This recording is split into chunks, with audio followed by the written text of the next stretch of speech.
So welcome everybody. Thanks for coming. My name is Paul. I work at RISC Zero doing kind of educational content and ZKP stuff. And we've been doing this study club session for a few months now, I guess, in order to try to make our technology a little bit more accessible, both to people with technical audiences or technical backgrounds, but also to people with less technical backgrounds. And there's a lot of confusing ideas behind our tech, and I would like to believe that we can make them feel quite simple.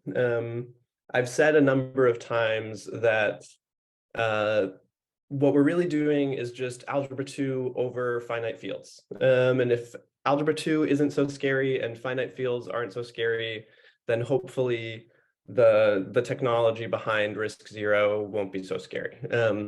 And I've done some material in the past on finite fields. So I am going to assume a little bit of, I'm not going to be covering finite fields in this talk, but most of the ideas that we're going to need about them you're not actually going to need anything specific about finite fields today.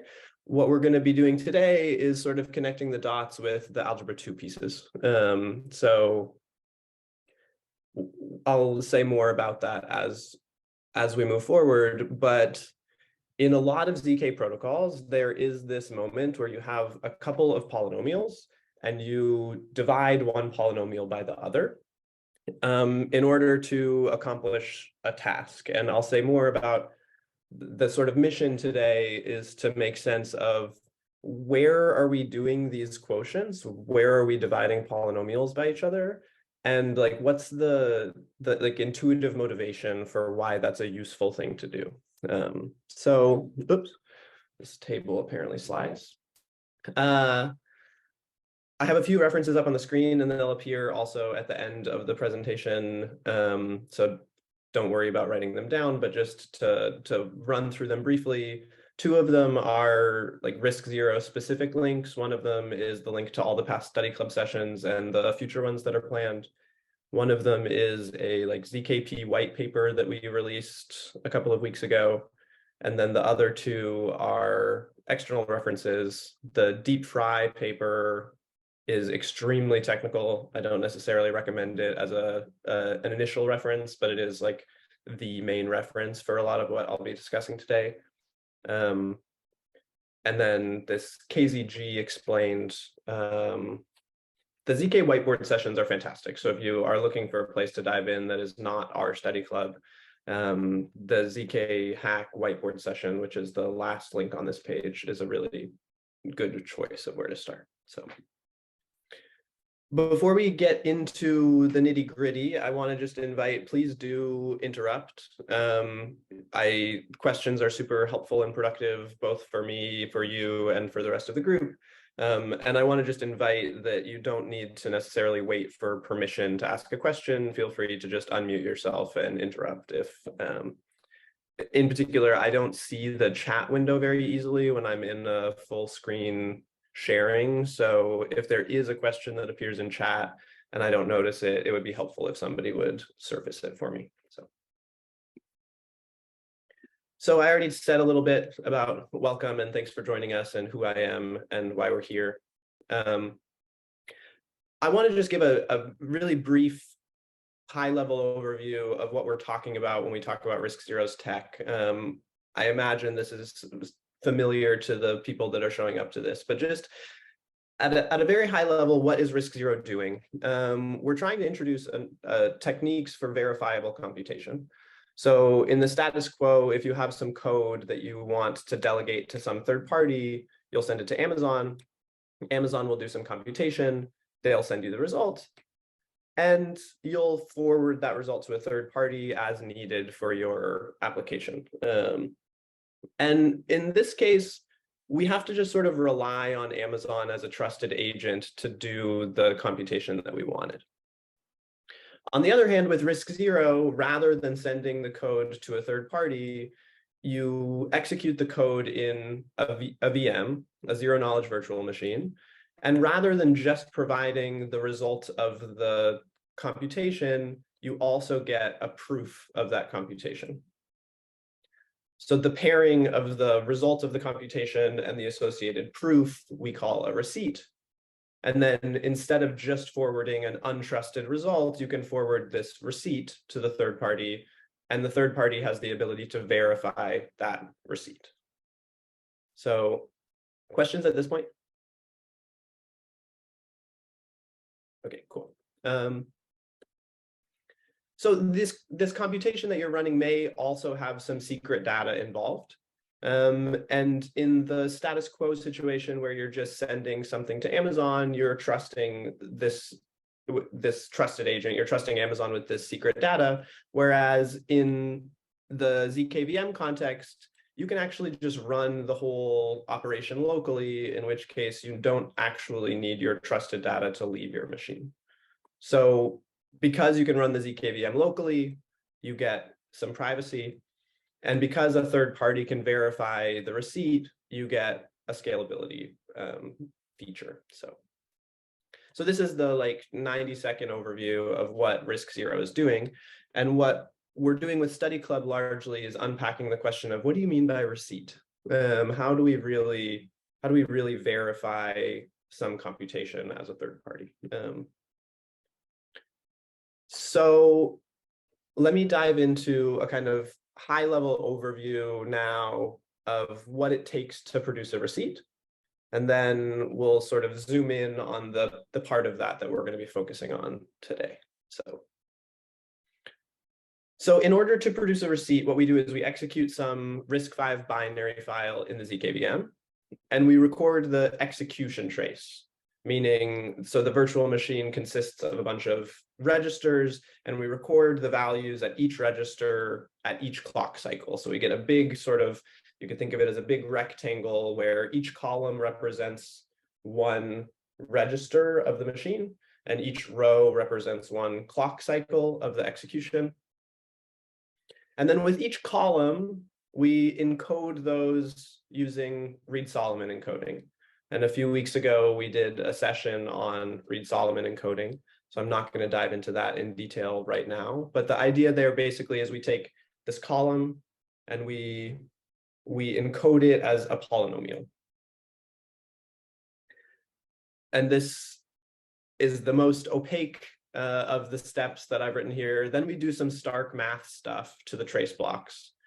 Trace blocks meaning the result of that encoding. And finally, we have to convince the verifier that after we do this stark math stuff, we still have a valid Reed-Solomon code word. So to sort of run through that a little more succinctly, we first generate some columns. Then we encode those columns into trace blocks with Reed-Solomon encoding. And now here's the part that we're going to be focusing on today. We evaluate some constraints on those blocks, and we compute some quotients with those constraints. And what I want to sort of try to unpack today is some of the details of what do I mean by evaluate constraints and compute quotients. And then the final step here after that is we use the Fry protocol to achieve step 4. So this is there's a lot of ideas packed into this slide, and I want to invite, if there are questions at the moment, I'm happy to take them. What does it mean to? Oh. Yeah, go ahead. Go ahead. Is that me? Mine was actually from the previous. So the verifier needs to have just the receipt, or do they also need to have the code that was run? They need to have some identifier for the code that was run. They need to be able to sort of confirm that the code that was run is the correct code. It doesn't necessarily need to be the case that the verifier has, there needs to be a trusted party who sees the code and generates the sort of cryptographic ID for that code. So the most sort of the most straightforward way to do this would be for the verifier to have access to the code and generate a cryptographic ID for the code to verify that it is actually, essentially when you run the verification receives a receipt, and it receives this cryptographic ID. And the verifier needs to be able to trust that the cryptographic ID that they're using is the one that they want to use. So it could be that if the code is not really changing very often, it could just be that there could be some small selection of trusted agents who have access to the code and confirm that the ID is correct. Or it could be that the ID is sort of just like posted in a public place, but there needs to be some trusted channel by which the verifiers can see that the code, that the cryptographic ID is the correct cryptographic ID. Thank you. Yeah.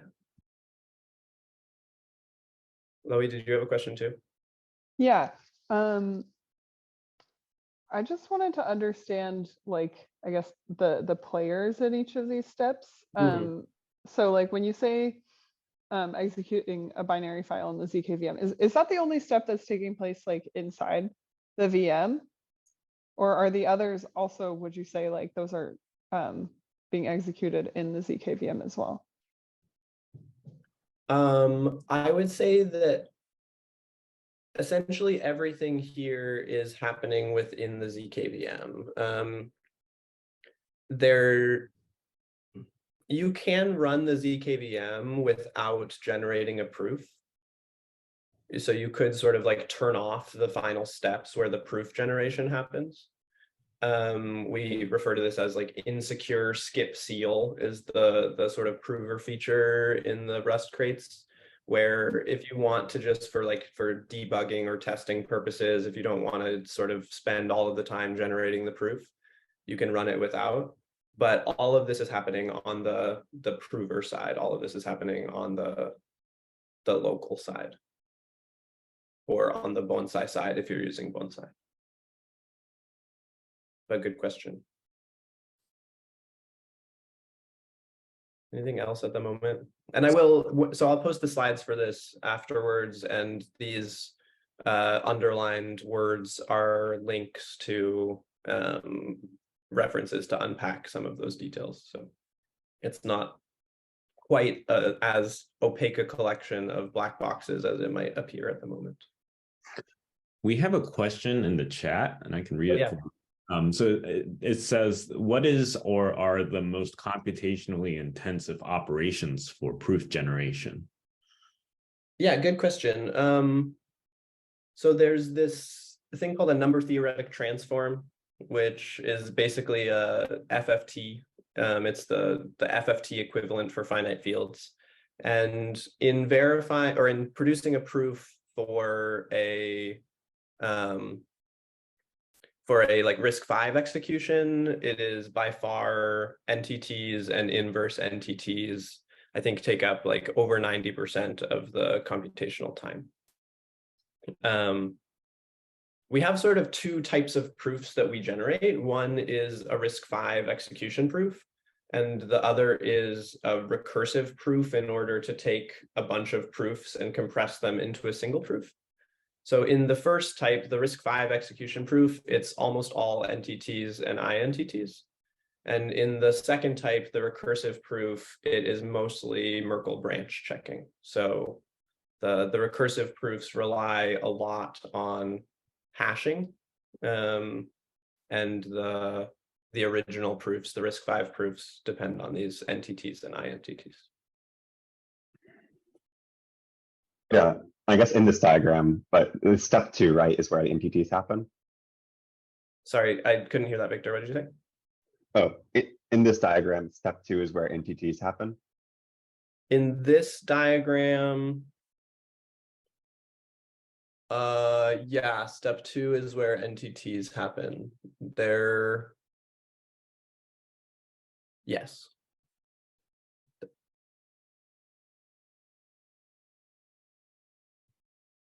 Other questions before we continue? Okay. Let's dive in then. So our guiding questions for today, oops, that's not what I wanted to do. Our guiding questions for today are we're focusing on quotients today, was the sort of topic that I chose to highlight for today. And the questions are, where are quotients used and why are quotients used? So that's the sort of primary objectives for today. And the answer, quotients appear all over the place. And what they allow is for us to to enforce constraints on polynomial commitments. So I want to kind of unpack what I mean by polynomial commitments and what I mean by constraints on polynomial commitments a little bit at a high level before we dive into how the quotients actually apply. So the roadmap for today is going to be a review of what are polynomial commitments, and then a review of some polynomial algebra stuff. This is really the like meat of what I wanted to get at today, is like, what do I mean when I say it's just algebra 2 over finite fields? That's this part. And then we'll close today by looking at some quotients in some particular places in the context of Starks, in the context of KZG commitments, and in the context of deep degree extension for the elimination of pretenders, is what that acronym stands for. So let's dive into talking about commitment schemes for a minute. A commitment scheme is a way to ensure that someone doesn't change their answer after the fact.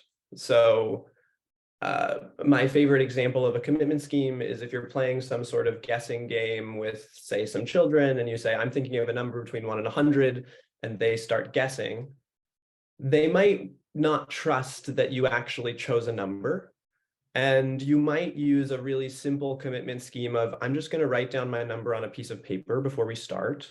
And then at the end, when you don't believe me, I'll just show you the piece of paper and you'll be able to confirm, oh yeah, okay, I watched him write that down and he showed me at the end. So a commitment scheme, it's binding. In this case, I wouldn't be able to change my number after I write it.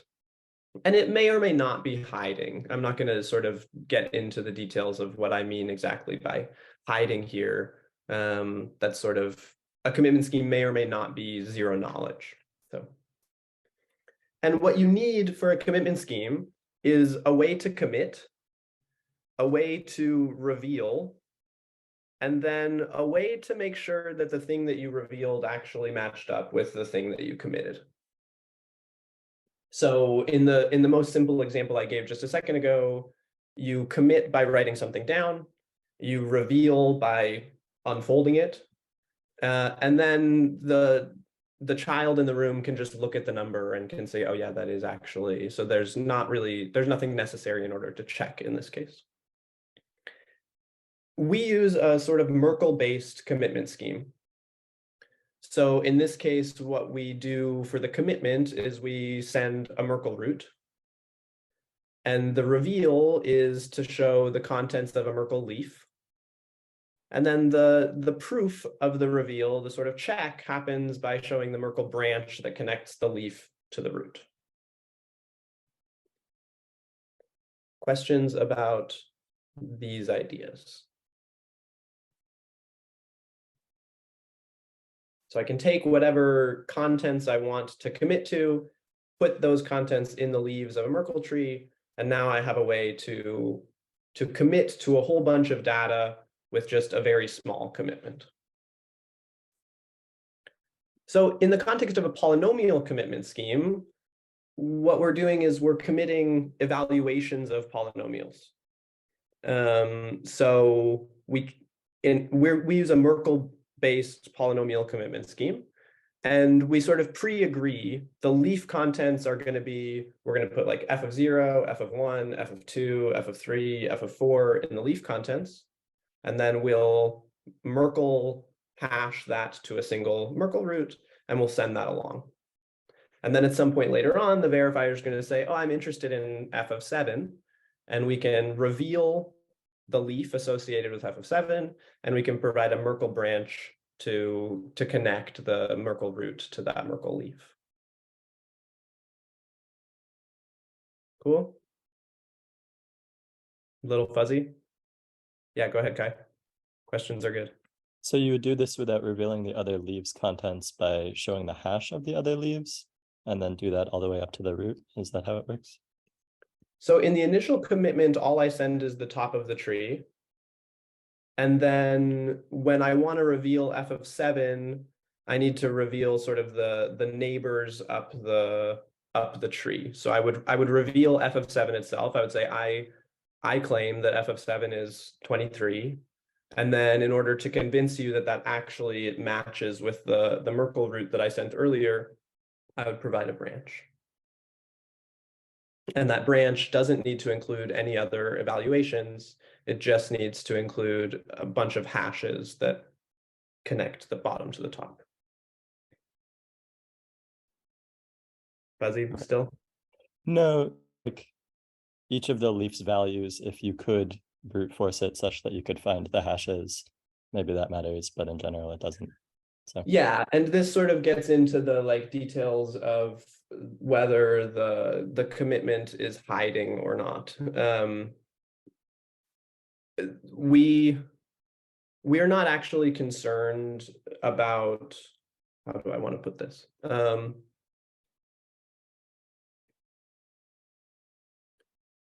We're not providing enough information for the verifier to be able to brute force anything interesting, I guess, is the short of it.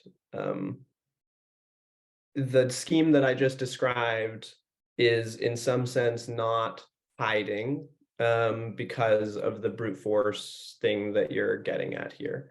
And we sort of handle the concealing information at a slightly different part of the protocol here. So it's okay if the verifier is able to sort of guess a single value of the thing that we commit to, because the thing that we commit to is not exactly the secret.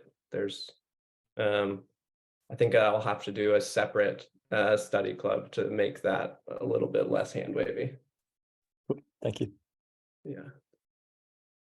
Okay, so that's the review that I'm going to do on the idea of commitment schemes and polynomial commitment schemes. And we're going to talk more about Merkle-based commitment schemes a little bit later. But I want to now transition to the algebra 2 part of the presentation. And this is really like gets to the heart of why do I keep seeing quotients every time I try to look at a ZK protocol? Why is it that some point or another there's a quotient built in? So let's just chat for a second about facts about polynomials. And these are facts about polynomials that are true whether we're talking about finite field polynomials or your sort of familiar polynomials that you saw in high school. So if we're looking at some polynomial and we know that it has a 0, there's some point that when I evaluate f of 3, I get 0. There's an important thing that we're able to do with polynomials when we know where their zeros are. And that thing is factoring.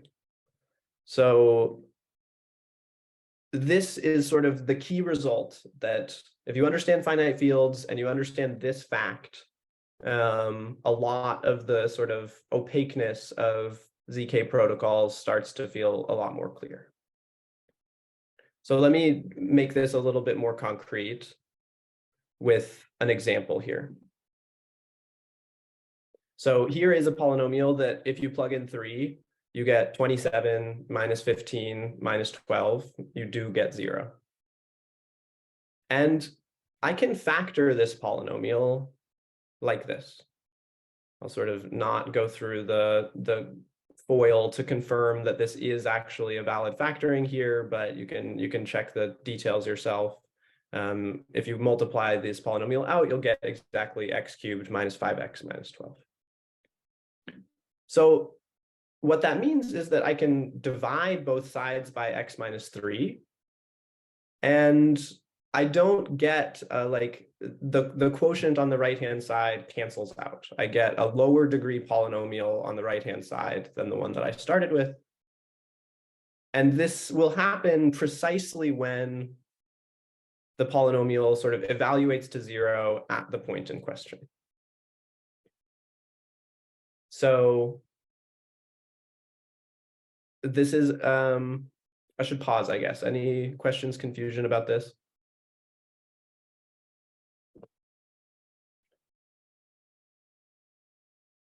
I have this term here, rational function, at the bottom of the screen here, and this is just, the term refers to a ratio of two functions. And the idea here is rational functions are sort of not so nicely behaved. Low degree polynomials are quite nicely behaved. And if I try to divide by x minus 3, but f doesn't evaluate to 0 at that location, then instead of getting this sort of nice polynomial with a lower degree than what I started with, instead I get a rational function. So we've seen our first quotient. I have a question about the last example there when you divide by x minus 3. So we have x squared plus 3x plus 4. But aren't we, isn't this kind of like constrained because we're dividing by x minus 3? So like technically something happens at 3, like we have x squared plus 3x plus 4. Are there any like details that we should be aware of about this new polynomial? Yeah, that's a good point. There is so as formal polynomials, the division works out cleanly.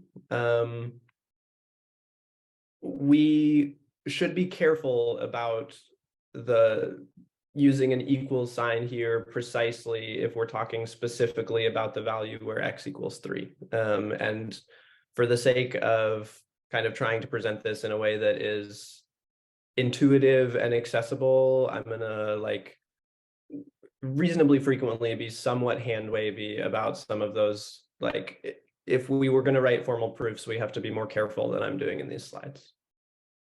Okay. There's a question in chat, it looks like also. I can't see it because I don't have a mouse. Yeah, it's a comment saying, I've missed polynomial math. Good to see it come up more in crypto conversations like this. It's fun. So I used to be a high school math teacher, and I have taught polynomial division to a bunch of like 13, 14, 15-year-olds.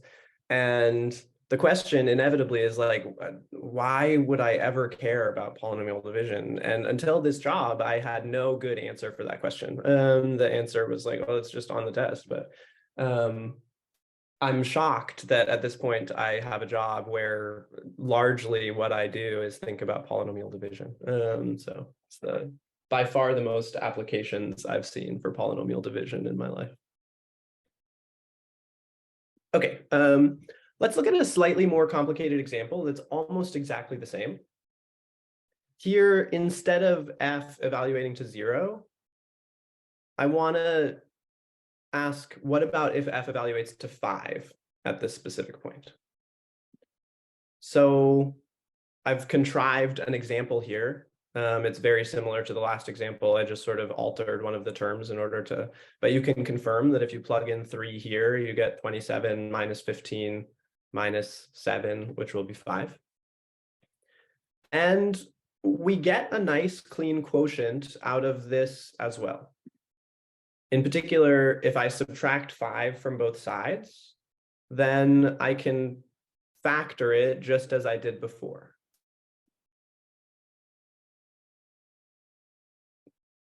And similarly, if this evaluation wasn't the value that we were interested in, then this won't be a polynomial. It will be this slightly uglier type of function, a rational function. Okay, so let's try to put this into action a little bit.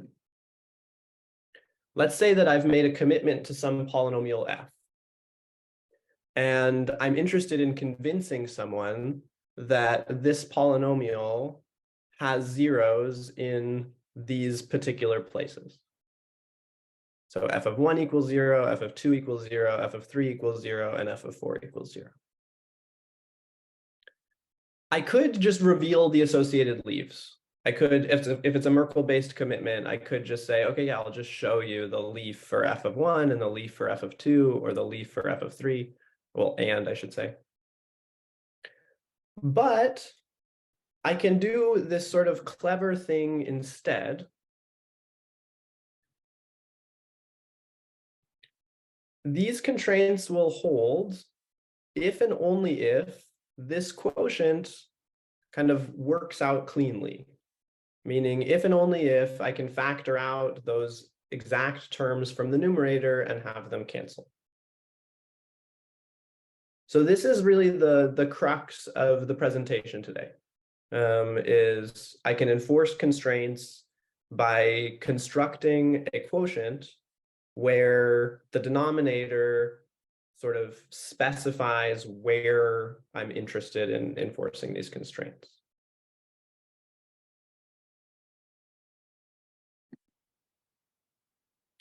In the previous slide, I listed this as 1, 2, 3, and 4.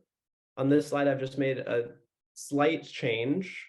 We don't handle our indexing in these protocols typically in a sort of like standard counting way.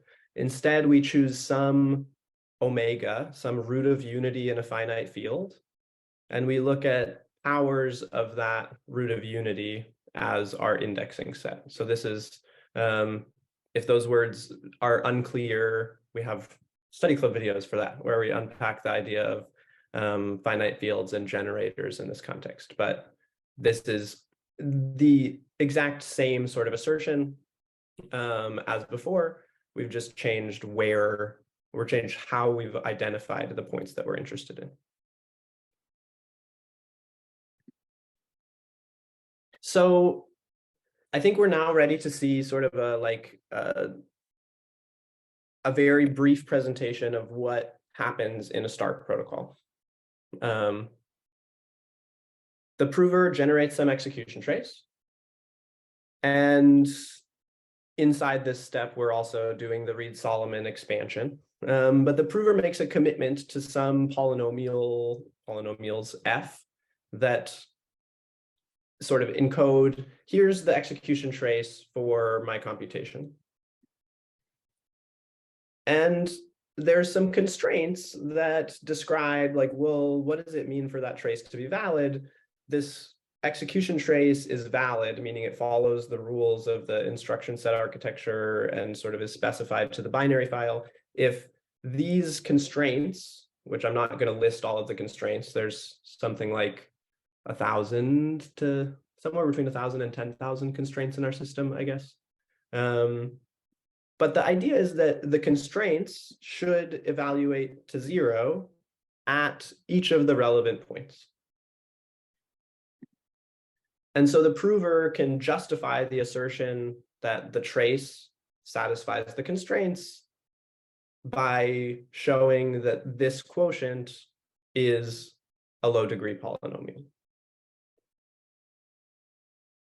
So very similar to the previous slide, except here instead of just f of x in the numerator, we have the constraints applied to f of x in the numerator.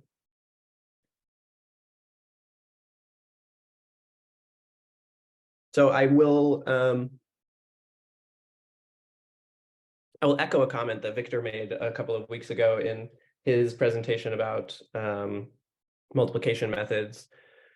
I don't expect, especially if this is like a first viewing for these ideas, I don't expect for this to all be super clear. I'm hoping that this presentation is helpful in generating some intuition so that when you're looking at resources in the future, there's a little bit more of an ability to connect the dots between what you're looking at. But if you're looking at this and feeling sort of overwhelmed and confused,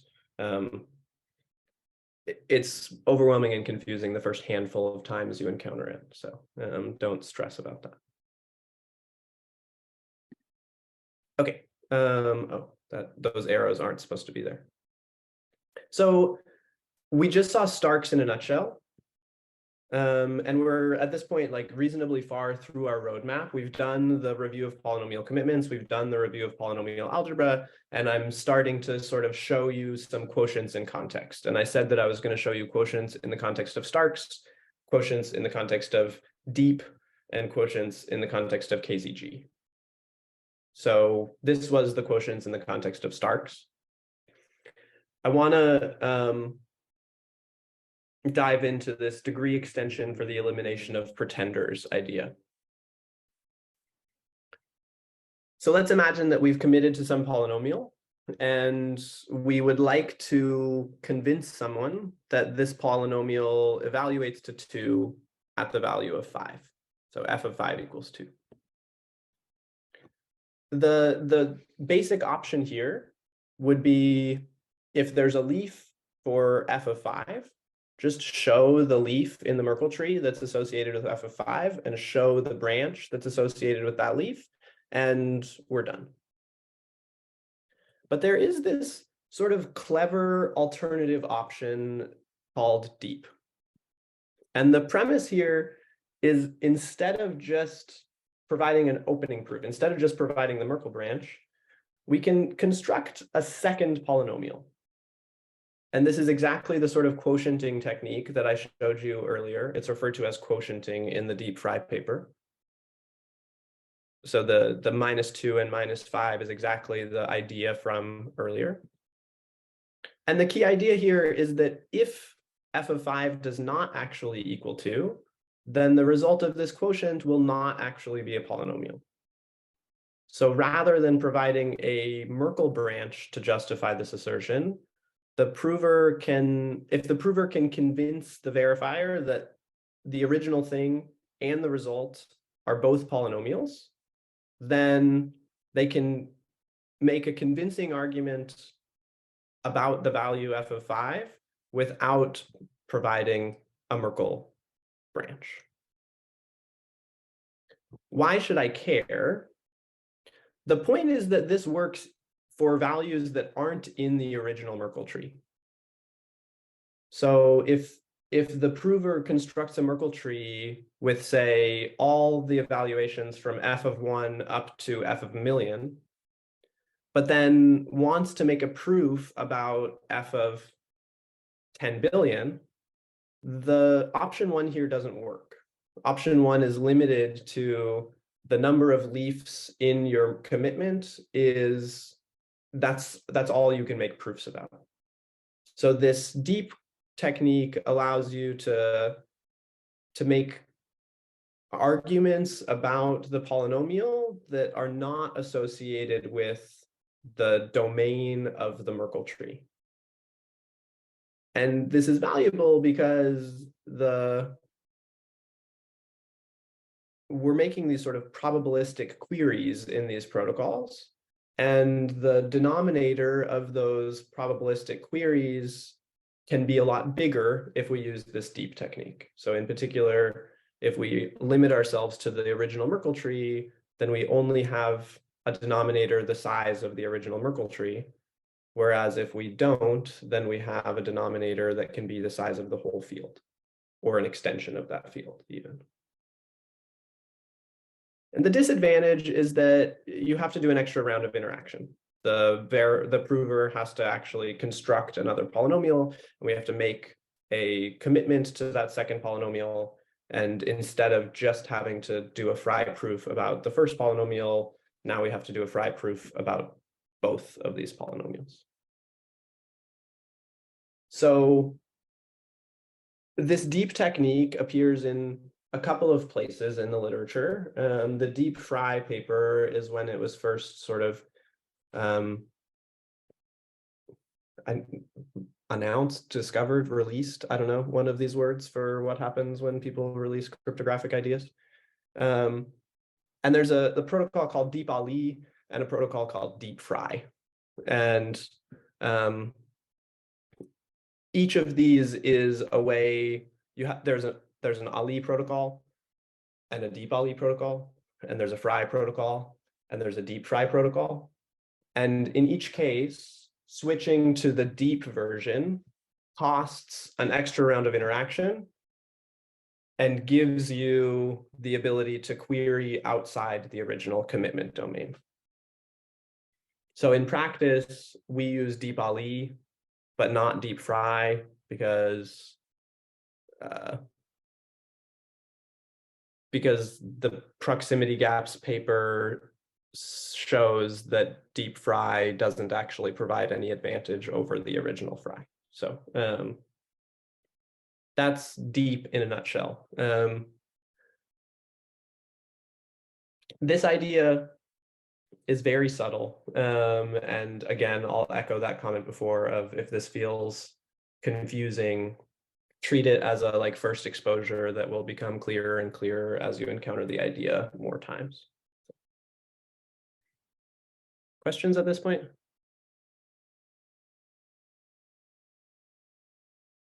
I have kind of a broad question Please. for this session. If it's possible to make this comparison, how would like the flow that you're describing work differently if you were working within an EVM rather than like the RISC Zero VM?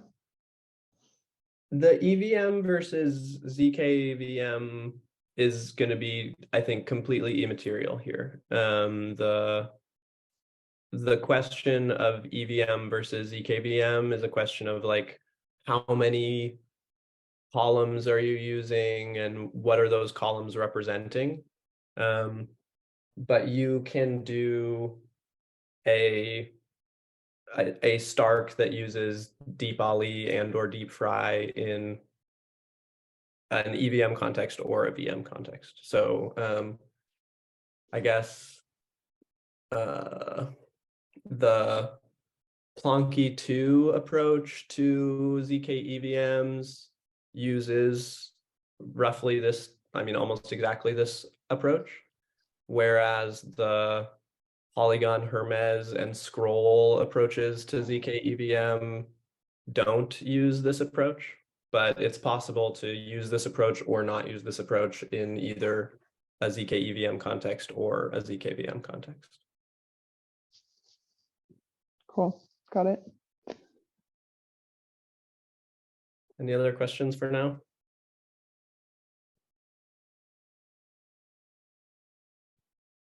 Okay. So this is an excerpt from the like white paper that we released recently. And I just wanted to sort of highlight in context where quotients actually appear in our specific protocol. So we use two quotients in the RISC Zero ZKP protocol. And they're exactly the two quotients that I just sort of introduced. The first one is a quotient to enforce that certain things equal 0 in the places we want them to. And the second quotient is this deep quotient. So I highlighted in yellow here. We note that this boldface C is a polynomial of a known degree.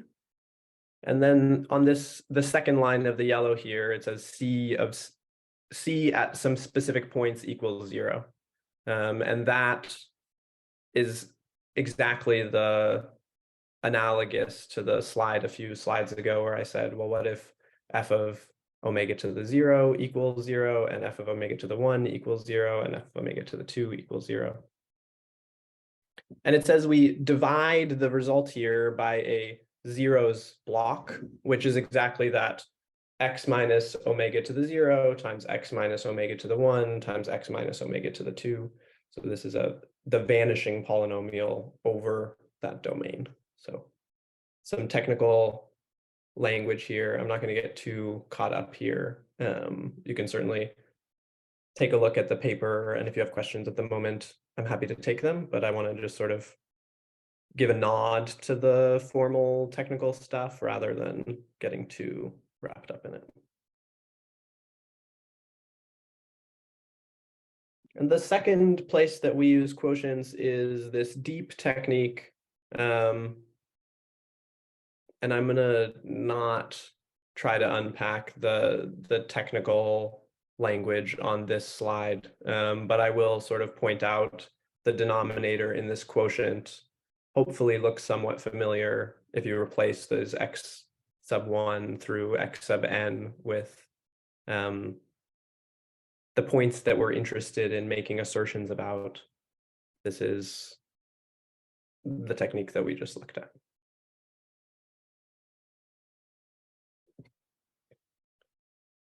So don't have a whole lot more planned for today. In fact, I think this may be the last slide that I actually have in the presentation. And I'm not going to talk too much about KZG, both because it's not involved in our protocol at all, and because I'm not an expert in KZG. But I just wanted to include this for those of you that might have more of a sort of exposure to KZG. This is a very, very similar technique to what we looked at earlier. And this is actually the way that in KZG, once you make the commitment to a polynomial, if you want to make an opening proof, meaning, so you made a commitment to some polynomial, now I'm interested in proving a particular evaluation of that polynomial. The way that we do that is exactly the quotienting technique that we looked at earlier. So this line goal f of u equals v, you could replace that with the f of 2 equals 5 that we looked at a few slides ago, and the rest will be pretty much exactly equivalent to the remainder of that slide. So thanks for coming. I hope this felt useful. I imagine it also felt somewhat, if it didn't feel confusing, I think I'm very surprised. It's a confusing topic that it has taken me a number of months to fully wrap my head around, well, to wrap my head around these ideas to the point that I have currently wrapped my head around these ideas, which is not quite fully. I think I still have some learning to do in terms of fully connecting all the dots here, but I'll open things up for questions and discussion, either about the specifics here or more broadly about whatever you want to sort of ask about with respect to RISC Zero. And I'll post the recording to YouTube probably by the end of today, and the slides will be up in the description there. So I'll go ahead and close my screen share and we can just chat for a little bit.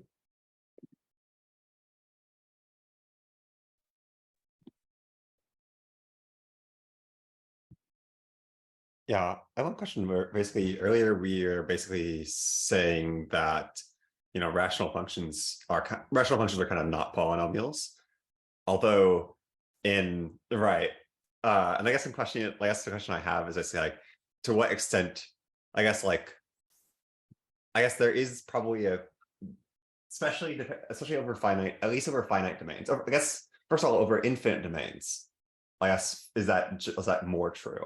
Is that basically rational functions are not polynomials over infinite domains like the reals? Is that fair to say? Yeah, so Victor is getting at a sort of important nuance about the difference between finite field polynomials and polynomials from algebra 2. In the finite field context, any function can be thought of as a polynomial in the finite field context. And so where I'm using the term isn't a polynomial or is a polynomial, it would be more precise to say is a low degree polynomial. In the infinite domain context, if you look at something like 1 over x, it's just not a polynomial. Whereas in the finite field version, you could rewrite it as a very high degree polynomial with a restricted domain. So yeah, the more precise version would be to say, when I divide by this x minus 5 or whatever I'm dividing by, I would like my result to be a lower degree polynomial than what I started with, rather than just a polynomial. That, I don't know that I answered your question.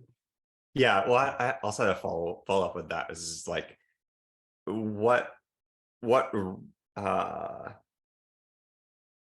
guess, what do people like? How do people estimate the degree or bound the degree, or basically have a probability distribution over the degree of the resulting approximation equivalent polynomial in a finite domain from a rational function? I guess like if you divide by some random thing that's not a divisor, basically like I generally see people assume that you get a high degree thing, but I've never seen anybody analyze how high of a degree it is. Seems important.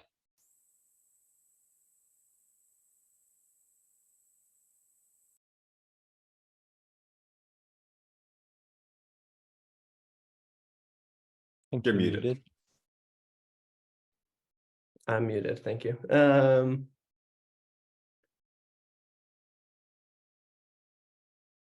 Yeah, I guess I haven't thought about that question before. I have been just sort of working under an assumption that it is going to be very high degree.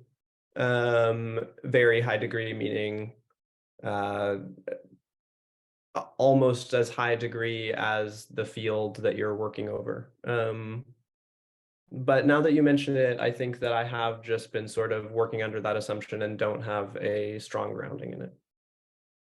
I wonder whether it is possible to construct a quotient in this sort of way that isn't that high degree. A question to think about offline, unless anybody has some more insight to add to that question.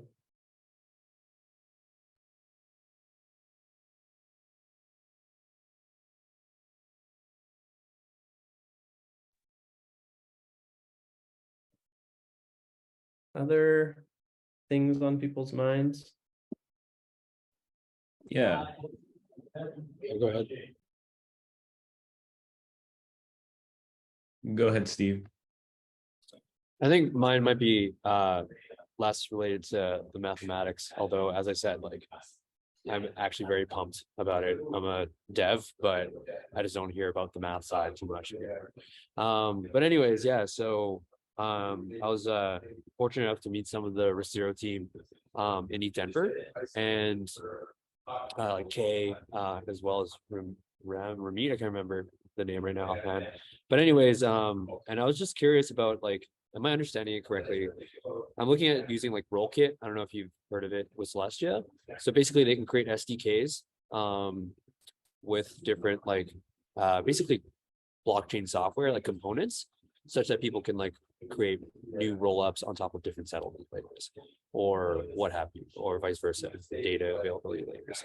So Rollkit recently, you know, it's honestly like a shit post that just went viral, but created like a roll-up on Bitcoin for funsies essentially.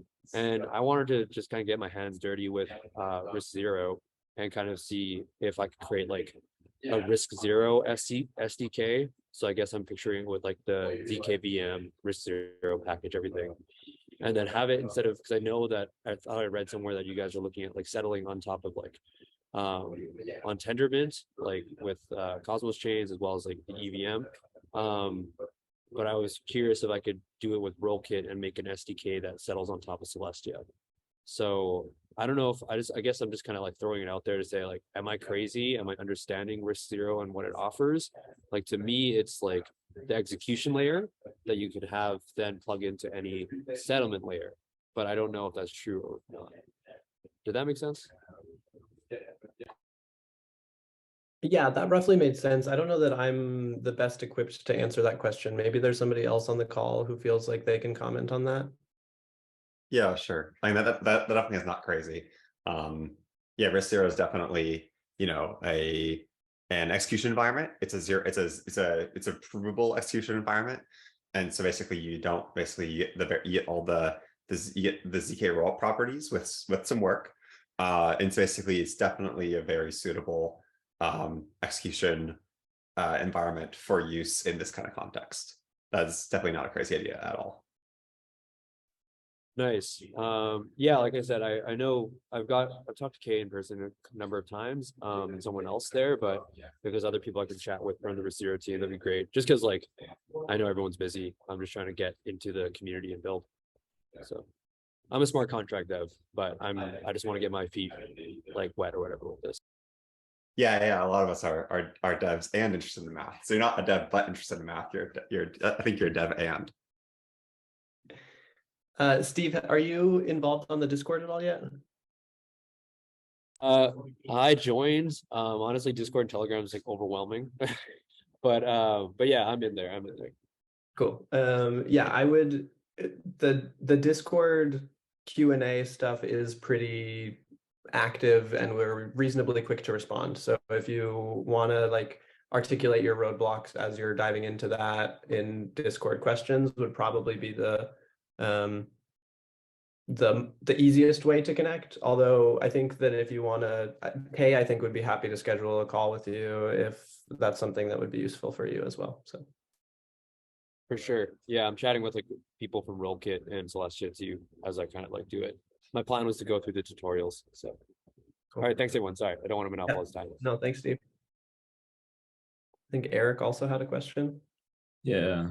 So from this presentation, you're talking about the polynomials from the execution trace and whatnot, and we divide that by the constraint polynomials or the constraints, right? As the divisor. Will we ever like what happens if the divisor degree gets like really big? For example, like is it what could happen if it is divided, that degree is like higher than the top of the fraction? You're muted. Yes, unmute first. So the degree of the denominator is very well understood.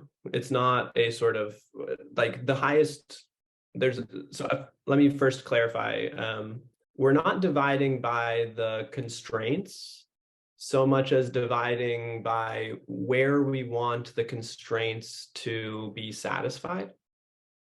And we have a clear understanding of where we want the constraints to be satisfied. So there's not there's no sort of unexpected behavior here with respect to these degrees. I can be a little more specific on the numerics there. Let me bring my slides back up to do that, I guess.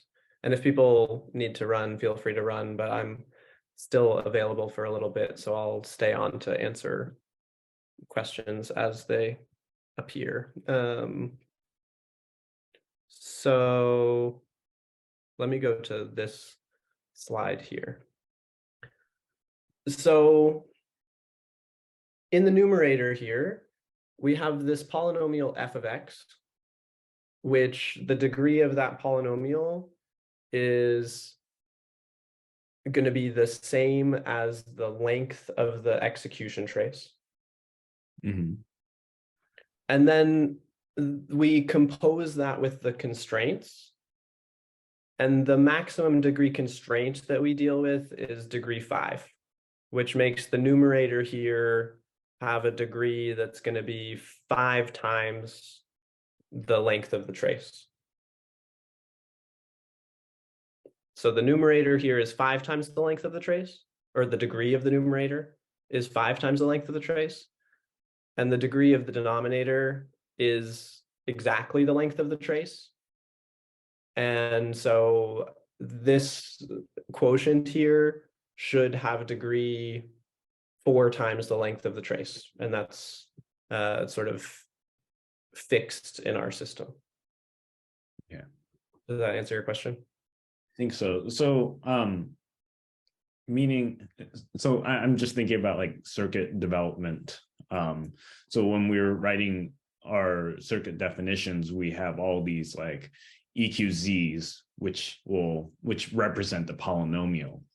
And so the more we write those, the more the like denominator gets bigger, is what I'm assuming. Is like, are we like multiplying all of those constraints together, or and So- we should be mindful about writing constraints? Yeah, it's a good question. If the constraints get more and more complex, the degree of the numerator here will become larger. We're not dividing by the constraints. We're dividing by the places where we want the constraints to be satisfied. And that's not going to change as we change the constraints. We want the constraints to be satisfied at every value that corresponds to the original execution trace. So the denominator here on the slide that I'm showing right now, regardless of the complexity of the constraints, our denominator is going to look exactly the same as it looks on this slide. I see. What will change, though, is the degree of the numerator here. Okay. And I unpack this, well, this is it's quite a succinct description of this. But I do kind of reference, there's this 5 that appears in this yellow block here. Right. And that 5 is referring to the maximum degree of the constraints.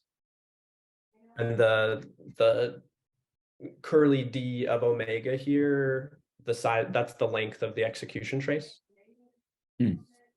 And we actually, I didn't talk about this at all in the presentation today. I will talk about it a little bit in next study club, I think. After we do this quotient, we do this splitting technique. And if the degree of the constraints is higher, then we'll have to split it into more pieces. So there is some cost, certainly, of adding more complexity to the constraints. Yeah.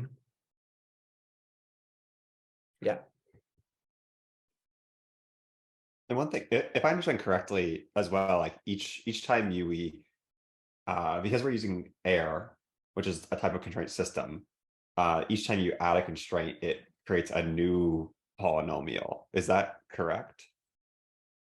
Every constraint will have a polynomial associated with it.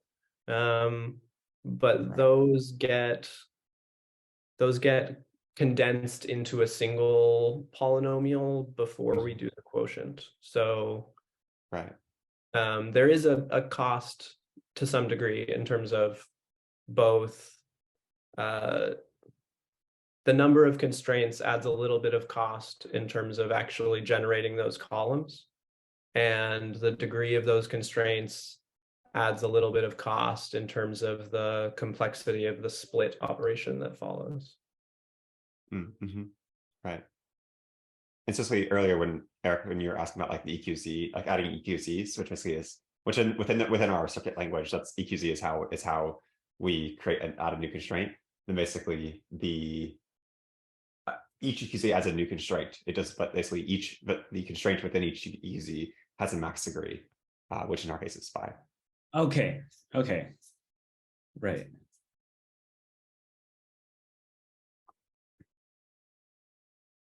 Awesome. I guess for those of you who are not familiar with some of these constraints, they can be things like, like a bit is either a 0 or a 1, and we can have polynomial expressions for that. So those are some of the risc-v like specific constraints, but you can imagine that for other circuits, it could be anything.